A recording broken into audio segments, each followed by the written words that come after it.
As Jesus passed by, he saw a man blind from birth.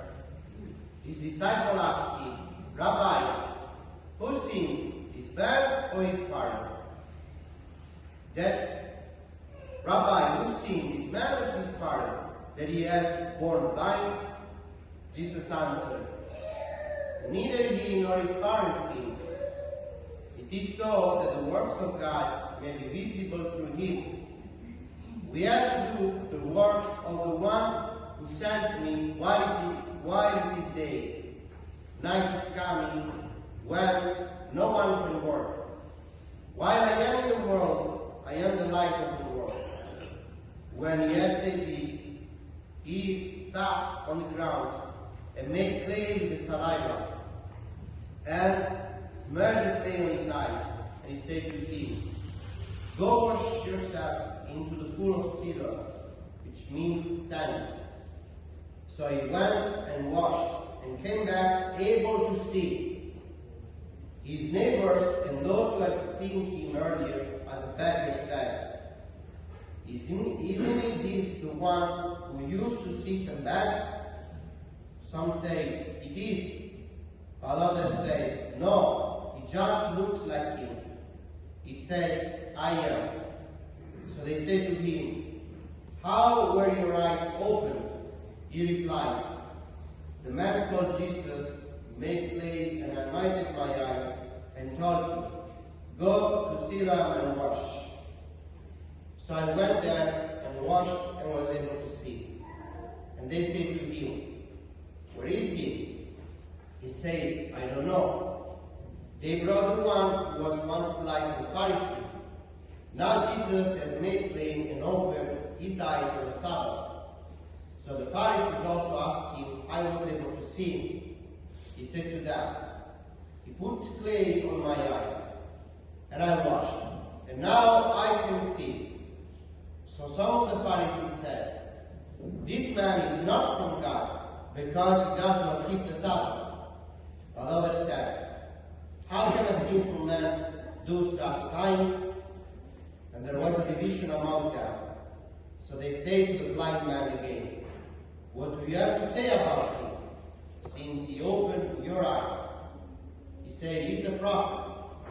Now the Jews did not believe that he had been blind and gained his sight, until they summoned the parents of the one who had gained his sight. They asked them, "Is this your son, who you say was born blind? How does he now see?" His parents answered and said, "We know that this is our son, and that he was born blind. We don't know how he sees now, nor do we know who opened his eyes. Ask him. He is of age. He can speak for himself." His parents said this because they were afraid of the Jews, for the Jews had already agreed that if anyone acknowledged him as the Christ, he would be expelled from the synagogue. From this reason his parents said, "He is of age." Question. So second time, they called the man who had been blind and said to him, "Give God the praise. We know that this man is a sinner." He replied, "If he's a sinner, I don't know. One thing I do know is that I was blind and now I see." So they said to him, "What did he do to you?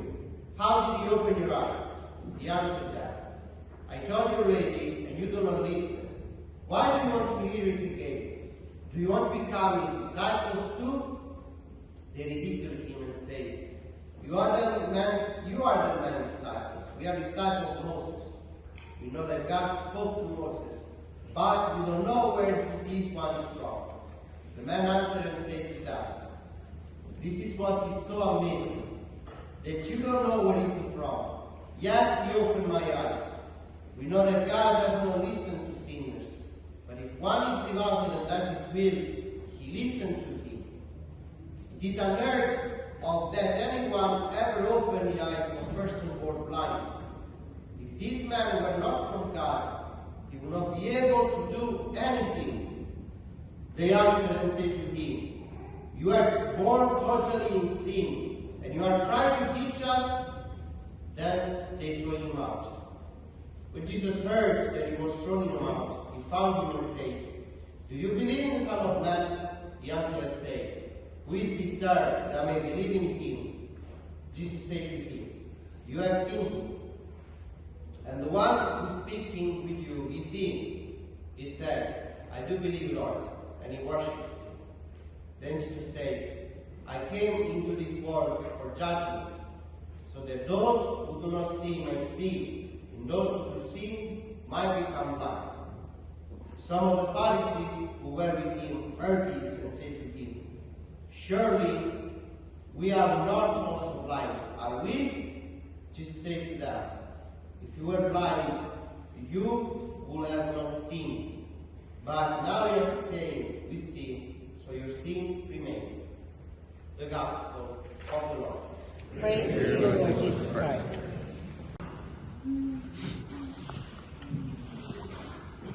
Brothers and sisters, this Sunday has many special connotations. First of all, this Sunday falls in the middle of Lent, and traditionally it's called Laetare, which is, from the Latin, is a word that invites us to be joyful, to rejoice, because since we are in the middle of Lent, soon the festivity, the big feast, Easter, will come to us, and soon the Lord will free us from the slavery, will free us from sin, will save us from death. And the church invites us, rejoice, be joyful, because soon the Lord will give you His Spirit to you, that you can enter in the day of the resurrection, in the rest of the Lord. But also, if you realize these Sundays we are reading a little bit of large Gospels, but they are beautiful. And these Gospels, since the cycle A, this year we are reading the reading of the cycle A. These Gospels normally are used for those who are preparing themselves for the sacrament. That's why these Gospels and these readings are really related to our baptism. But even more, if you listen to readings, there is really a reason to rejoice, because in the first reading we see the election of David. We see how Samuel goes to Jesse and asks that one of his sons is anointed king. And then Jesse presents to Samuel all his sons, all his children, and none of them is worthy except one, the last one. And Samuel says the Lord doesn't look at the appearance, but looks into the heart.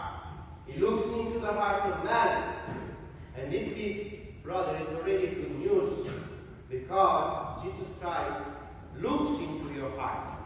He looks what is your desire. He knows you. The heart is not simply a muscle that pumps blood all over the body, or is the place of the emotions, of the affection. It's something much more deeper, brothers and sisters. It's your center.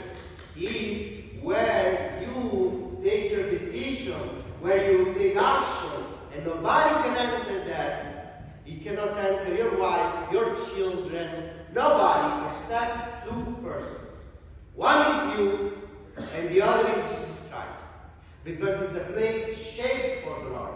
And that's why the Lord knows David, and He knows that this man, he will fulfill the mission. And the Lord knows also you. That's why He chose you. That's why He made an election with which one of us be church, to belong to the church.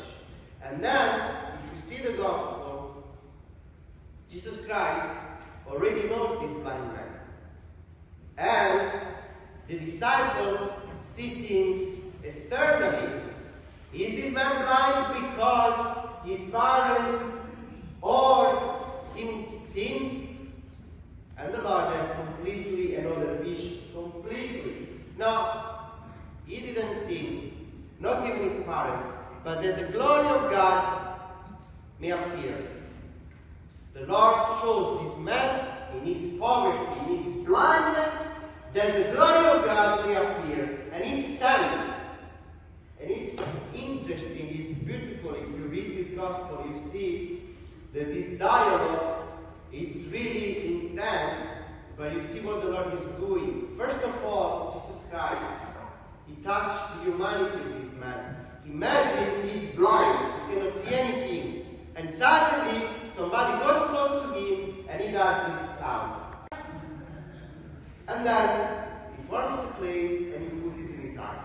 A little uncomfortable, right? Jesus Christ is the same with us, brothers and sisters. Sometimes he has to put clay in our lives. He needs to make things a little bit uncomfortable for us. Why? Because he moves us. He moves us, and he tells to this man, go and wash yourself. And what happened? He goes and immediately sees. Which means that the Lord creates a different reality. This man, in the end, he doesn't know anything. Since he's born, the only thing that he knows is darkness, and then he's there to bed. That's his life. And Jesus Christ, makes bigger his horizon. Beautiful. And this is for us. And this man suddenly becomes a disciple of the Lord. It's interesting that the Pharisees ridiculed him. You be his disciples. We are disciples of Moses. But this man becomes a disciple because he's announcing to the Pharisee boldly, he is the Son of God. Don't you see? You open my eyes. You know the scriptures. You know that the Messiah will open the eyes of the blind. Why don't you recognize him? And this man, born blind, is chosen because of the glory of God. Like David, a small little guy, is chosen that the glory of God may appear. And that's why we can rejoice. Because maybe during this time we see our incapacity, we see our blindness. Many times, maybe during this Lent, we discover things of us that we don't like to see. But the Lord made a promise that He will come, that He will touch our humanity, and then He will transform us and send us to proclaim His glory. Why this blind man can profess the Lord? Because he knows so many things, because he is a student of the law, because he's a fine law, because he so clearly wants the Lord did for him. And this is Jesus Christ for us. At one point of our life, we have to stop, brothers and sisters, and see how many things the Lord does for us. How many things. And if you stop for a moment, you see that Lord, He touches you, He comes to you, He realizes things that are impossible, and He opened our eyes. He enlarged the horizon. He allowed us to see that heaven is open for us, that death is overcome. That many times when we enter into death, when we enter into sadness, into problems, into difficulties, then, Jesus Christ comes. And He put the clay. Uncomfortable, but He moves us. And He tells us, go, wash yourself. Go what I tell you to do. And this man goes. And this is the same for us, brothers and sisters. The Lord comes and tells us what to do. And once we see what He works for us, what He does for us, then we are transformed in apostles. Because Jesus Christ touches our life. Simply as that, brothers and sisters. And today the church reminds us this. That's why we can rejoice. We can be joyful. We, in our difficulties, have a hope. And see that Jesus Christ comes to us.